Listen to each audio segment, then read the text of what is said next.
Ever wished you could blast your epic game soundtrack through your speakers while still getting crucial voice chat in your headphones? In this tutorial, we're unlocking the power to send your audio to multiple devices at once in Windows 11. Let's get started by searching for our sound settings. Type sound settings into the Windows search bar and select it from the results. This will bring you directly to the sound page within the settings app. Now, look at the output section here.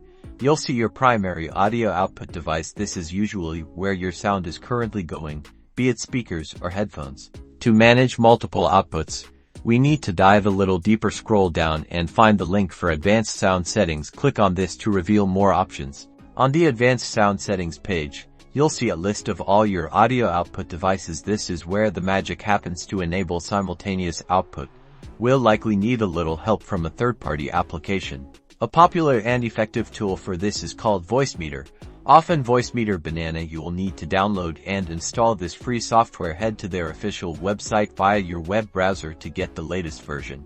Once installed, open Voicemeeter. The interface might look a bit busy at first, but we're focusing on routing your audio. You'll see virtual inputs and hardware outputs. In Voicemeeter, you'll select your desired audio sources for the virtual inputs. Then, for the hardware outputs, you'll choose both your headphones and your speakers or any other devices you want to use. Finally, back in your Windows 11 sound settings, ensure that your primary playback device is set to the Voicemeeter virtual input. This tells Windows to send all its audio to Voicemeeter. Now, when you play any audio in Windows, it should be routed to both your headphones and speakers simultaneously, giving you an enhanced and flexible listening experience. Enjoy your synchronized sound.